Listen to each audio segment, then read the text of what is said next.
ਵਾਹਿਗੁਰੂ ਜੀ ਕਾ ਖਾਲਸਾ ਵਾਹਿਗੁਰੂ ਜੀ ਕੀ ਫਤਿਹ। ਮੈਂ ਤੁਹਾਡੀ ਹੋਸਟ ਰੀਤ ਕੌਰ ਨਿਊਜ਼ ਟੀਵੀ 84 ਦੇ ਨਾਲ ਵੀਅਰਸ। ਹਾਲ ਹੀ ਵਿੱਚ ਭਾਰਤ ਵਿੱਚ ਹੋਈਆਂ ਪਾਰਲੀਮੈਂਟ ਚੋਣਾਂ ਵਿੱਚ ਭਾਰਤ ਦੀ ਹਿੰਦੂ ਬਹੁ ਗਿਣਤੀ ਨੇ ਬੀਜੇਪੀ ਨੂੰ ਸਪਸ਼ਟ ਬਹੁਮਤ ਦੇ ਕੇ ਦੇਸ਼ ਦੀ ਕਿਸਮਤ ਦੀ ਚਾਬੀ ਨਰਿੰਦਰ ਮੋਦੀ ਦੇ ਹੱਥ ਫੜਾ ਦਿੱਤੀ ਹੈ। 30 ਸਾਲ ਬਾਅਦ ਪਹਿਲੀ ਵਾਰ ਕਿਸੇ ਪਾਰਟੀ ਨੂੰ ਇੰਨਾ ਸਪਸ਼ਟ ਬਹੁਮਤ ਮਿਲਿਆ ਹੈ। ਇਸ ਤੋਂ ਪਹਿਲਾਂ 1984 ਵਿੱਚ ਇੰਦਰਾ ਗਾਂਧੀ ਦੇ ਮਾਰੇ ਜਾਣ ਤੋਂ ਬਾਅਦ ਰਾਜੀਵ ਗਾਂਧੀ ਨੇ ਸਿੱਖਾਂ ਦੇ ਖਿਲਾਫ ਨਫ਼ਰਤ ਭਰਿਆ ਪ੍ਰਚਾਰ ਕਰਕੇ ਹਿੰਦੂ ਬਹੁ ਗਿਣਤੀ ਦੀ ਹਮਾਇਤ ਹਾਸਲ ਕੀਤੀ ਸੀ ਅਤੇ ਹੁਣ ਨਰਿੰਦਰ ਮੋਦੀ ਨੇ ਗੁਜਰਾਤ ਵਿੱਚ ਹਜ਼ਾਰਾਂ ਮੁਸਲਮਾਨਾਂ ਦਾ ਕਤਲੇਆਮ ਕਰਕੇ ਹਿੰਦੂ ਬਹੁ ਗਿਣਤੀ ਵਿੱਚ ਮੋਦੀ ਵੇਵ ਖੜੀ ਕਰਕੇ ਪ੍ਰਧਾਨ ਮੰਤਰੀ ਦੀ ਕੁਰਸੀ ਹਾਸਲ ਕੀਤੀ ਹੈ। ਵਿਊਅਰਸ, ਪੰਜਾਬ ਵਿੱਚ ਆਮ ਆਦਮੀ ਪਾਰਟੀ ਨੇ 4 ਸੀਟਾਂ ਹਾਸਲ ਕਰਕੇ ਕਾਂਗਰਸ ਤੇ ਬਾਦਲ ਦਲ ਦੋਨਾਂ ਪਾਰਟੀਆਂ ਦੀ ਨੀਂਦ ਹਰਾਮ ਕੀਤੀ ਹੈ। ਅੱਜ ਅਸੀਂ ਇਹਨਾਂ ਚੋਣ ਨਤੀਜਿਆਂ ਦੀ ਰੋਸ਼ਨੀ ਵਿੱਚ ਰੋਜ਼ਾਨਾ ਪਹਿਰੇਦਾਰ ਦੇ ਸੰਪਾਦਕ ਸਰਦਾਰ ਜਸਪਾਲ ਸਿੰਘ ਹੀਰਾ ਜੀ ਨਾਲ ਗੱਲਬਾਤ ਕਰਨ ਜਾ ਰਹੇ ਹਾਂ, ਜਿਹੜੇ ਕਿ ਇਸ ਵੇਲੇ ਸਾਨਾ ਫੋਨ ਲਾਈਨ ਤੇ ਜੁੜ ਚੁੱਕੇ ਨੇ। ਜਵੀਰ ਜੀ, ਵਾਹਿਗੁਰੂ ਜੀ ਕਾ ਖਾਲਸਾ ਵਾਹਿਗੁਰੂ ਜੀ ਕੀ ਫਤਿਹ। ਖਾਲਸਾ ਫਤਿਹ ਜੀ। ਜੀ ਵੀਰ ਜੀ, ਤੁਸੀਂ ਇਹਨਾਂ ਪਾਰਲੀਮੈਂਟ ਚੋਣ ਨਤੀਜਿਆਂ ਨੂੰ ਕਿਵੇਂ ਵੇਖਦੇ ਹੋ? ਅੱਜ ਸਭ ਤੋਂ ਪਹਿਲਾਂ ਇਸ ਬਾਰੇ ਆਪਣੇ ਵਿਚਾਰ ਸਾਂਝੇ ਕਰੋ। ਹੈਲੋ ਜੀ ਵੀਰ ਜੀ। ਹੈਲੋ ਵੀਰ ਜੀ।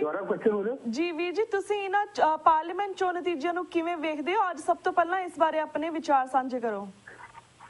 ਦੇਖੋ, ਜਿਸ ਤਰ੍ਹਾਂ ਤੁਸੀਂ ਪਹਿਲਾਂ ਕਿਹਾ ਕਿ ਇਹ ਜਿਹੜੀਆਂ ਪਾਰਲੀਮੈਂਟ ਚੋਣਾਂ ਹੋਈਆਂ ਨੇ, 16ਵੀਂ ਲੋਕ ਸਭਾ ਲਈ ਭਾਰਤ ਦੇ ਲਈ ਚੋਣਾਂ ਹੋਈਆਂ ਨੇ ਜੀ, ਇਹ ਸਿਰਫ ਤੇ ਸਿਰਫ ਜਿਸ ਤਰ੍ਹਾਂ ਅਸੀਂ ਕੀਤਾ ਕਿ RSS ਨੇ ਬੜੀ ਸੋਚੀ ਸਮਝੀ ਡੂੰਘੀ ਰਣਨੀਤੀ ਤਹਿਤ ਹਿੰਦੂਵਾਦੀ ਪ੍ਰਤੀਕ ਨਰਿੰਦਰ ਮੋਦੀ ਦੇ ਚਿਹਰੇ ਨੂੰ ਅੱਗੇ ਲਿਆਂਦਾ ਤੇ ਦੇਸ਼ ਦੇ ਜਿਹੜਾ ਬਹੁ ਗਿਣਤੀ ਹਿੰਦੂ ਭਾਈਚਾਰਾ ਸੀ ਉਹਨਾਂ ਦਾ ਹਿੰਦੂ ਭਾਵਨਾਵਾਂ ਨੂੰ ਜਗਾ ਕੇ ਇੱਕ ਧਰੂਵੀਕਰਨ ਕੀਤਾ ਗਿਆ। ਸੋ ਇਹ ਪਹਿਲੀ ਵਾਰ ਹੋਇਆ ਕਿ ਭਾਜਪਾ ਵਰਗੀ ਪਾਰਟੀ ਦੇਸ਼ ਦੇ ਵਿੱਚ ਆਪਣੇ ਬਲਬੂਤੇ ਤੇ ਪੂਰਨ ਬਹੁਮਤ ਲੈ ਗਈ।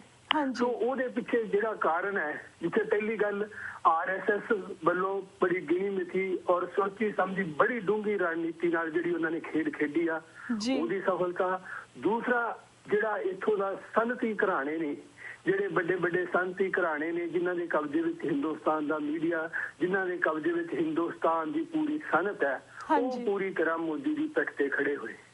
ਸੋ ਇਹ ਦੋਨਾਂ ਧਿਰਾਂ ਨੇ ਮਿਲ ਕੇ ਜਿਸ ਤਰ੍ਹਾਂ ਦਾ ਇੱਕ ਮਾਹੌਲ ਪੂਰੇ ਦੇਸ਼ ਵਿੱਚ ਸਿਰਜਿਆ, ਪੂਰੇ 3 ਮਹੀਨੇ ਮੋਦੀ ਮੋਦੀ ਮੋਦੀ ਦਾ ਰਾਗ ਅਲਾਪਿਆ ਤੇ ਹਿੰਦੂ ਬਹੁ ਗਿਣਤੀ ਦੀਆਂ ਭਾਵਨਾਵਾਂ ਸੀ ਜਿਹੜੀਆਂ ਉਹਨਾਂ ਵਿੱਚ ਹਿੰਦੂਤਵ ਸੀ ਜਿਹੜਾ ਉਹਨੂੰ ਜਗਾਇਆ, ਉਤੇਜਿਤ ਕੀਤਾ ਤੇ ਉਹਨਾਂ ਦਾ ਧਰੂਵੀਕਰਨ ਕੀਤਾ। ਉਹਦਾ ਮੈਂ ਸਮਝਦਾ ਕਿ ਇਹ ਨਤੀਜਾ ਹੋਇਆ ਕਿ ਭਾਜਪਾ ਜਿਹੜੀ ਉਹ ਆਪਣੇ ਬਲਬੂਤੇ ਤੇ ਸਪਸ਼ਟ ਬਹੁਮਤ ਲੈ ਗਈ। ਦੂਸਰੀ, ਜਿਸ ਤਰ੍ਹਾਂ ਤੁਸੀਂ ਗੱਲ ਕੀਤੀ ਸੀ ਕਿ ਜਦੋਂ ਵੀ ਇਸ ਦੇਸ਼ ਦੇ ਵਿੱਚ 1971 ਤੋਂ ਲੈ ਕੇ 1971 ਚ ਇੰਦਰਾ ਗਾਂਧੀ ਨੇ ਬੰਗਲਾਦੇਸ਼ ਦੀ ਜਿਹੜੀ ਜੰਗ ਸੀ, ਉਸ ਤੋਂ ਬਾਅਦ 1984 ਸਿੱਖ ਕਤਲੇਆਮ ਤੋਂ ਬਾਅਦ ਰਾਜੀਵ ਗਾਂਧੀ ਵਾਲੀ ਤੇ ਹੁਣ ਇਹ ਮੋਦੀ ਵਾਲੀ। ਸੋ ਜਦੋਂ ਵੀ ਦੇਸ਼ ਦੀਆਂ ਘੱਟ ਗਿਣਤੀਆਂ ਦੇ ਵਿਰੁੱਧ ਦੇਸ਼ ਦੀ ਬਹੁ ਗਿਣਤੀ ਦਾ ਧਰੂਵੀਕਰਨ ਕੀਤਾ ਜਾਂਦਾ, ਉਹਨਾਂ ਦੀਆਂ ਭਾਵਨਾਵਾਂ ਜਿਹੜੀਆਂ ਫਿਰਕੂ ਭਾਵਨਾਵਾਂ ਨੇ ਉਹਨਾਂ ਨੂੰ ਜਗਾਇਆ ਜਾਂਦਾ, ਉਦੋਂ ਹੀ ਉਹ ਪਾਰਟੀ ਆ ਜਿਹੜੀ ਇਸ ਦੇਸ਼ 'ਚ ਸਪਸ਼ਟ ਬਹੁਮਤ ਪ੍ਰਾਪਤ ਕਰਦੀ ਆ। ਸੋ ਇਹ ਇਸ ਦੇਸ਼ ਦੀ ਇੱਕ ਰਾਜਨੀਤੀ ਦਾ ਜਿਹੜਾ ਵੱਡਾ ਨਤੀਜਾ ਹੈ ਜਿਹੜਾ ਹੁਣ ਤੱਕ ਸਾਹਮਣੇ ਆਇਆ, ਜਿਹਨੂੰ ਦੇਖਦਿਆਂ ਜਿਹੜੀਆਂ ਦੇਸ਼ ਦੀਆਂ ਘੱਟ ਗਿਣਤੀਆਂ ਨੇ ਉਹਨਾਂ ਨੂੰ ਇਕਜੁੱਟ ਹੋਣਾ ਬੇਹੱਦ ਜ਼ਰੂਰੀ ਆ। ਮੈਂ ਸਮਝਦਾ ਕਿ ਇਹ ਬਹੁਤ ਵੱਡਾ ਸਬਕ ਹੈ ਜਿਹੜਾ ਇਹ ਤਿੰਨਾਂ ਚੋਣਾਂ ਨੂੰ ਦੇਖ ਕੇ ਦੇਸ਼ ਦੀਆਂ ਘੱਟ ਗਿਣਤੀਆਂ ਨੂੰ ਸਿੱਖਣਾ ਚਾਹੀਦਾ। ਜੀ, ਤੇ ਵਿੱਚ ਇਸ ਤਰ੍ਹਾਂ ਵੀ ਜਾਣਨਾ ਚਾਹਾਂਗੇ ਜਿਸ ਤਰ੍ਹਾਂ ਫਿਊਚਰ ਦੇ ਵਿੱਚ ਮੋਦੀ ਦੀ ਕੀ ਕਾਰਗੁਜ਼ਾਰੀ ਹੋਵੇਗੀ ਤੇ ਕੀ ਘੱਟ ਗਿਣਤੀਆਂ ਸੰਬੰਧੀ ਉਸ ਦੀ ਵਿਰੋਧ ਨੀਤੀ ਹਿੰਸਕ ਰੂਪ ਇਖਤਿਆਰ ਕਰੇਗੀ, ਇਸ ਬਾਰੇ ਵੀ ਦੱਸੋ।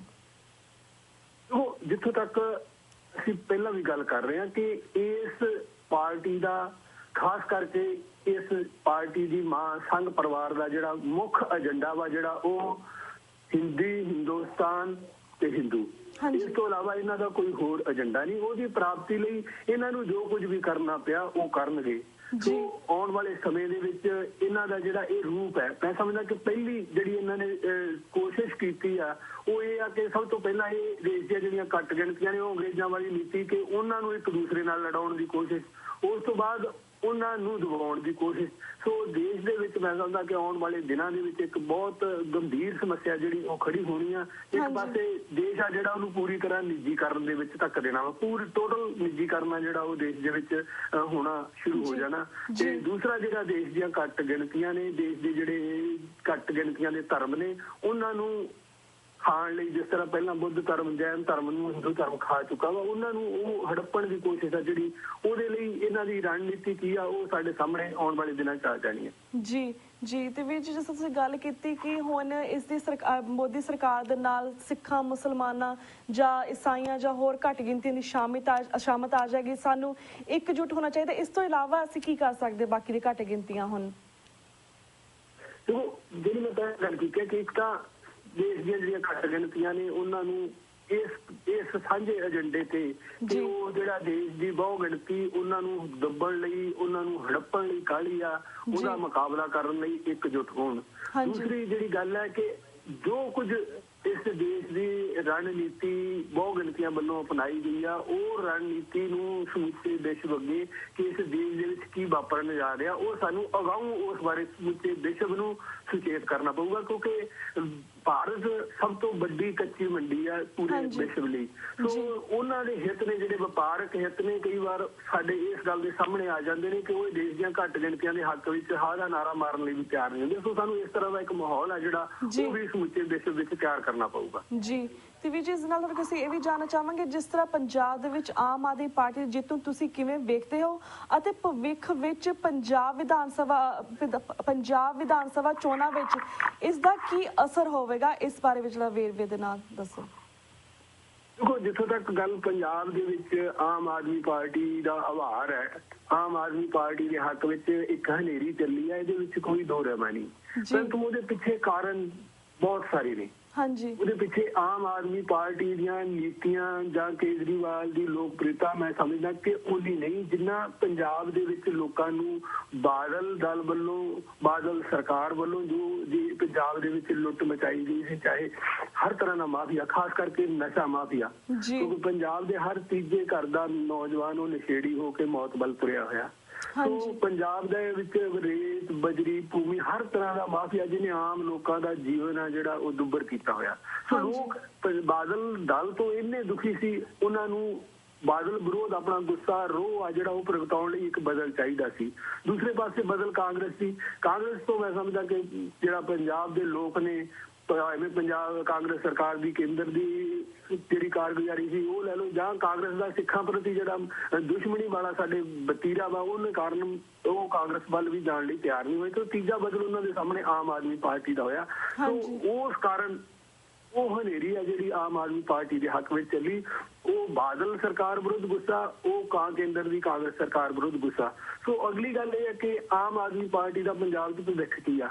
ਹਾਂਜੀ। ਕਾਰਨ ਕੀ ਹੋਇਆ ਆਮ ਆਦਮੀ ਪਾਰਟੀ ਦੇ ਵਾਰ ਦਾ ਕਿ ਪੰਜਾਬ 'ਚ ਜਿਹੜੀ ਪੰਥਕ ਧਿਰਾ ਉਹ ਬਿਲਕੁਲ ਅਲੋਪ ਹੈ। ਹਾਂਜੀ। ਪੰਥਕ ਲੀਡਰਸ਼ਿਪ ਆ ਜਿਹੜੀ ਉਹ ਬਿਲਕੁਲ ਅਲੋਪ ਆ। ਕੋਈ ਪੰਥਕ ਮੁੱਦਿਆਂ ਦੀ ਗੱਲ ਕਰਨ ਵਾਲਾ ਵੀ ਪੰਜਾਬ ਦੇ ਵਿੱਚ ਇਸ ਵੇਲੇ ਨਹੀਂ।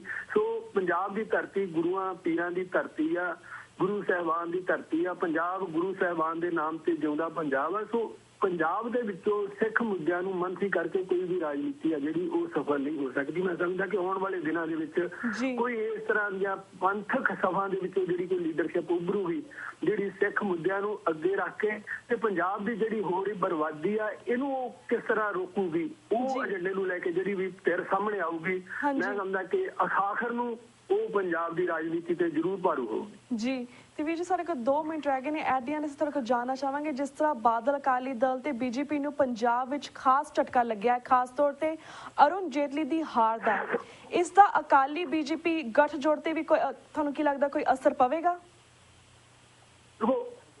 ਜਿਹੜੀ ਗੱਲ ਇਹ ਹੈ ਕਿ ਜਿਸ ਤਰ੍ਹਾਂ ਅਸੀਂ ਗੱਲ ਕਰਦੇ ਹਾਂ ਕਿ ਅਰੁਣ ਜੇਤਲੀ ਆ ਜਿਹੜਾ ਉਹ ਬੜੀ ਵੱਡੀ ਉਹਨੂੰ ਹਾਰ ਮਿਲੀ ਆ, ਉਹਦੇ ਮਨ 'ਚ ਉਹਦੇ ਪ੍ਰਤੀ ਬਾਦਲ ਸਰਕਾਰ, ਬਾਦਲ ਦਲ ਦੀ ਜਿਹੜੀ ਲੀਡਰਸ਼ਿਪ ਆ ਉਹਦੇ ਪ੍ਰਤੀ ਉਹਦੇ ਮਨ ਵਿੱਚ ਗੁੱਸਾ, ਨਫ਼ਰਤ ਆ ਜਿਹੜੀ ਉਹ ਜ਼ਰੂਰ ਰਹੂਗੀ। ਪਰੰਤੂ ਅਸੀਂ ਜਿਹੜੀ ਅਗਲੀ ਗੱਲ ਕਰਦੇ ਹਾਂ, ਕਿਉਂਕਿ ਇਹ ਜਿਹੜੇ ਹਿੰਦੂਤਵੀ ਸੋਚ ਵਾਲੇ ਲੋਕ ਨੇ, ਜਿਹੜਾ ਸੰਘ ਪਰਿਵਾਰ ਆ, ਇਹਨਾਂ ਦੀ ਜਿਹੜੀ ਸੋਚ ਆ ਉਹ ਬਹੁਤ ਦੂਰ ਅੰਦੇਸ਼ ਵਾਲੀ ਸੋਚ ਆ। ਸੋ ਉਹਨਾਂ ਨੂੰ ਸਿੱਖੀ ਨੂੰ ਮਾਰਨ ਲਈ ਬਾਦਲ ਦਲ ਵਰਗਾ ਹਥਿਆਰ ਮਿਲਿਆ ਹੋਇਆ, ਬਾਦਲ ਦਲ ਵਰਗਾ ਦਸਤਾ ਮਿਲਿਆ ਹੋਇਆ ਜਿਹੜਾ ਸਿੱਖੀ ਦੇ ਰੂਪ ਵਿੱਚ ਸਿੱਖੀ ਨੂੰ ਮਾਰ ਰਿਹਾ। ਮੈਂ ਸਮਝਦਾ ਕਿ ਇਹਨੂੰ ਉਹ ਕਦੇ ਵੀ ਨਹੀਂ ਗਵਾਉਣਗੇ। ਹਾਂਜੀ ਜੀ, ਬਿਲਕੁਲ। ਤੇ ਵੀਰ ਜੀ, ਐਜ਼ ਯੂ ਨੋ ਕਿ ਸਾਡਾ ਹੁਣ ਵਕਤ ਬ੍ਰੇਕ ਵੱਲ ਜਾ ਰਿਹਾ। ਤੁਹਾਡਾ ਬਹੁਤ ਬਹੁਤ ਸ਼ੁਕਰੀਆ। ਅੱਜ ਤੁਹਾਡੇ ਕੋਲ ਇੱਥੇ ਇਜਾਜ਼ਤ ਲੈਂਦੇ ਹਾਂ ਜੀ। ਵਾਹਿਗੁਰੂ ਜੀ ਕਾ ਖਾਲਸਾ, ਵਾਹਿਗੁਰੂ ਜੀ ਕੀ ਫਤਿਹ। ਵਾਹਿਗੁਰੂ ਜੀ ਕਾ ਖਾਲਸਾ, ਵਾਹਿਗੁਰੂ ਜੀ ਕੀ ਫਤਿਹ। ਵਿਊਅਰਸ, ਵਕਤ ਹੋ ਗਿਆ ਇੱਕ ਛੋਟੇ ਜਿਹੇ ਬ੍ਰੇਕ ਦਾ। ਸਾਡੇ ਨਾਲ ਇਸੇ ਤਰ੍ਹਾਂ ਜੁੜੇ ਰਹੋ। ਬ੍ਰੇਕ ਤੋਂ ਬਾਅਦ ਤੁਹਾਨੂੰ ਇੱਕ ਹੋਰ ਸਿੱਖ ਪੰਥ ਦੀ ਸ਼ਖਸੀਅਤ ਨਾਲ ਮਿਲਾਵਾਂਗੇ।